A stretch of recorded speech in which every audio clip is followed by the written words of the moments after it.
Welcome back guys my YouTube channel. इस video में हम बात करने वाले हैं लक्ष्मी ऑर्गेनिक इंडस्ट्री के बारे में। यहाँ पर कुछ इंपॉर्टेंट पैरामीटर के बारे में बात करेंगे लक्ष्मी ऑर्गेनिक के बारे में। तो यहाँ पर जैसा कि हम देख रहे हैं अभी कुछ दिनों से लास्ट 2 डेज से यहाँ पर सेंसेक्स है उसमें भारी गिरावट हो रही है। एक दिन 800 पॉइंट गिरा और दूसरे दिन भी लगभग इसी तरह गिरा है 800 पॉइंट के आसपास। तो यहाँ पर इसी कारण जो लक्ष्मी ऑर्गेनिक का अगर हम देखें चार्ट तो इसमें भी कंसोलिडेशन बना हुआ है। यहाँ पर थोड़ा सा मूवमेंट दिखाया था एक दिन 304 से सीधा 318 गया था और उसके बाद फिर से यहाँ पर डाउन ग्रोथ हो गई है।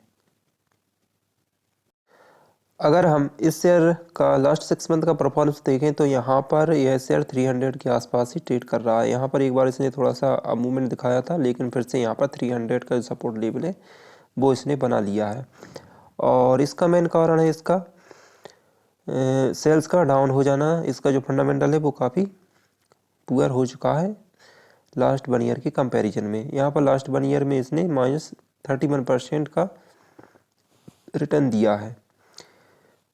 यहाँ पर बहुत सारे इन्वेस्टर हैं जो कि 400 प्लस पर ट्रैप हो चुके हैं। तो यहाँ पर जिसने भी 1 ईयर पहले या फिर 6 मंथ पहले इस कंपनी में इन्वेस्टमेंट किया होगा तो उनका जो पोर्टफोलियो है वो काफ़ी रेड दिख रहा होगा। यहाँ पर करीब 30% का जो पोर्टफोलियो है उसमें 30% का डाउन ग्रोथ दिखा रहा होगा, क्योंकि यहाँ पर 400 प्लस पर जिन्होंने इन्वेस्टमेंट किया होगा और अभी यह शेयर 300 के आसपास चल रहा है। तो अगर आप लॉन्ग टर्म के लिए इस कंपनी को होल्ड करते हैं तो यहाँ पर हो सकता है कि जो सेल्स है अगर इसमें ग्रोथ आती है तो इस कंपनी का जो शेयर प्राइस है वो भी काफ़ी इंक्रीज हो सकता है। लेकिन अगर हम लास्ट क्वार्टर का रिजल्ट देखें और उससे पहले का क्वार्टर का रिजल्ट देखें तो यहाँ पर हमें दोनों क्वार्टर में डाउन मूवमेंट देखने को मिला है। तो चलिए यहाँ पर हम एग्जैक्ट आंकड़ों के बारे में बात कर लेते हैं और सेल्स के बारे में। तो इस चार्ट में आप सिंपली देख सकते हैं यहाँ पर 880 करोड़ का जो सेल्स है वो हुआ था और फिर घटकर 756 करोड़ हो गया है और वहीं सितंबर 2022 में घटकर सिर्फ 652 करोड़ रह गया है। तो यहाँ पर बहुत ज़्यादा गिरावट हुई। इसी कारण इस कंपनी का जो शेयर प्राइस है वो भी काफ़ी डाउन हो चुका है। साथ ही साथ जो इसका ओपीएम है वो भी काफ़ी डाउन हो चुका है। यहाँ पर 13% से घटकर सिर्फ 4% पर रह चुका है और यही कारण है कि इसका जो नेट प्रॉफिट है वो भी 64 करोड़ से घटकर सिर्फ 8% ही रह गया है। तो अगर आप इस कंपनी के शेयर होल्डर हैं तो आपको लॉन्ग टर्म के लिए इस कंपनी में होल्ड करना पड़ेगा, तभी आप इस कंपनी का जो शेयर प्राइस है वो काफ़ी इंक्रीज हो सकता है। लेकिन इसके लिए इसका जो सेल्स है वो काफ़ी ज़्यादा पॉजिटिव आना चाहिए, क्योंकि यहाँ पर अगर थोड़ा बहुत इसमें जो सेल्स है वो इंक्रीज होता है तब भी यहाँ पर इस कंपनी का जो शेयर प्राइस है वो हमें अच्छे मूवमेंट पर जाता हुआ नहीं दिखेगा, जो कि इसका 400 का सपोर्ट लेवल था।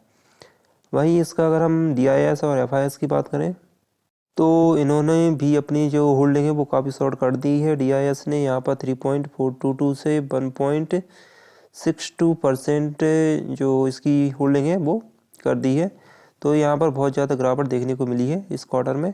और साथ ही जो FIS है उसने भी अपनी जो होल्डिंग है वो काफ़ी कम कर दी। हालांकि यह जो FIS की होल्डिंग है वो 0.60% थी जो कि 0.45% हो गई। तो यहाँ पर अगर परसेंटेज में देखें तो एक बहुत बड़ा नेगेटिव पॉइंट है यहाँ पर।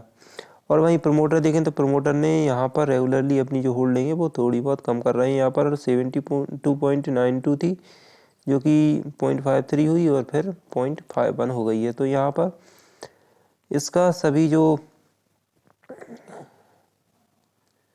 एनालिसिस है वो काफ़ी ज़्यादा नेगेटिव नज़र आ रहा है। तो यहाँ पर अगर आप इस कंपनी के शेयर होल्डर हैं तो यहाँ पर आप सेल आउट भी कर सकते हैं।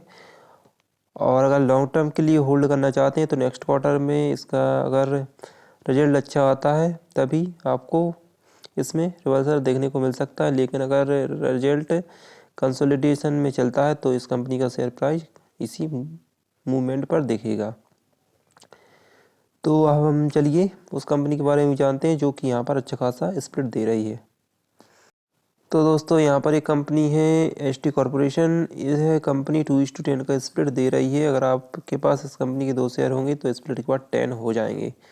हालांकि इस कंपनी का जो फंडामेंटल है उसको ज़रूर एनालिसिस करें किसी भी इन्वेस्टमेंट से पहले।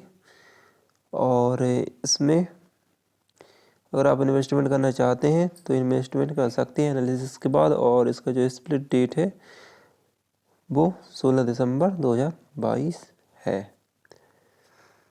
तो मिलते हैं अगली वीडियो में, तब तक के लिए गुड बाय।